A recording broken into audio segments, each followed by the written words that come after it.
Hi అండి, నమస్తే. Welcome back to our channel. ఈరోజు వీడియోలో బెండకాయ వేపుడిని ఎలా చేసుకోవాలో చూపిస్తానండి. ఈ వేపుడు మనము రైస్తో తీసుకున్నా, సాంబార్తో తీసుకున్నా, రసంతో తీసుకున్నా చాలా టేస్టీగా ఉంటుందండి. ఎటువంటి డీప్ ఫ్రై అవసరం లేకుండా తక్కువ ఆయిల్ని యూజ్ చేసుకొని మనము ఈ వేపుడిని చేసుకోవచ్చండి.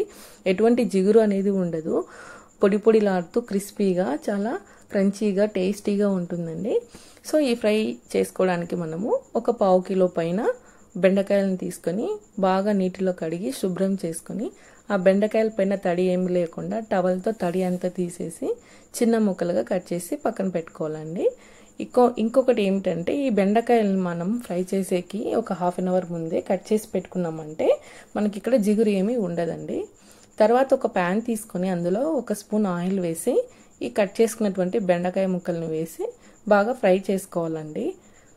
ఫ్లేమ్ని మీడియం ఫ్లేమ్లో పెట్టుకొని బాగా ఫ్రై చేసుకోండి. తర్వాత ఒక మిక్సీ జార్ తీసుకొని ఒక స్పూన్ ధనియాలు, ఒక స్పూన్ జీలకర్ర, ఎండు కొబ్బరి పొడిని, తర్వాత వచ్చేసి మనము ఎండుమిర్చిని తీసుకొని గ్రైండ్ చేసుకోవాలండి.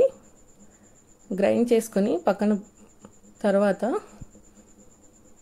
5-6 రెబ్బలు వెల్లుల్లిపాయను కూడా తీసుకొని పల్స్ ఇచ్చి పక్కన పెట్టుకోవాలండి. తర్వాత మనము ఫ్రై చేసుకున్నటువంటి బెండకాయ ముక్కల్ని చూస్తే ఈ విధంగా మనకి ఫ్రై అయి ఉంటాయండి. వీటిని మనము ఒక సపరేట్గా ఒక బౌల్లో తీసుకొని పక్కన పెట్టుకోండి. తర్వాత అదే ప్యాన్లోనే మనము ఇంకొక స్పూన్ ఆయిల్ వేసి పోపు దినుసులు వేసుకోవాలండి. అవి వచ్చేసి జీలకర్ర, ఆవాలు, మినపప్పు, శనగపప్పు, ఎండుమిర్చి, కరివేపాకు ఇవన్నీ వేసుకొని ఆయిల్లో బాగా ఫ్రై చేసుకోవాలి. తర్వాత ఇందులోకి మనము ఒక పెద్ద సైజు ఉల్లిపాయ ముక్కల్ని కూడా వేసుకొని ఫ్రై చేసుకోవాలి. ఈ ఉల్లిపాయ ముక్కలు ఆయిల్లో ఫ్రై అయిన తర్వాత ఇందులోకి ఆల్రెడీ ఫ్రై చేసి పెట్టుకున్నటువంటి బెండకాయ ముక్కలు ఉన్నాయి కదండి, అవి కూడా ఇందులో వేసి ఒక 2 మినిట్స్ ఫ్రై చేసుకోవాలి.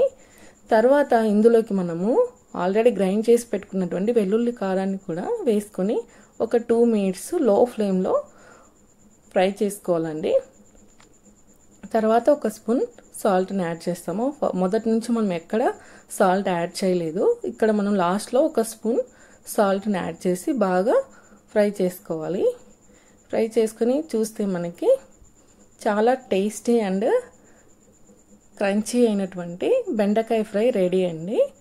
దీన్ని మనం రైస్తో కానీ, సాంబార్తో కానీ, ఓన్లీ రైస్ ప్లెయిన్ రైస్తో కానీ తీసుకుంటే చాలా టేస్టీగా ఉంటుందండి.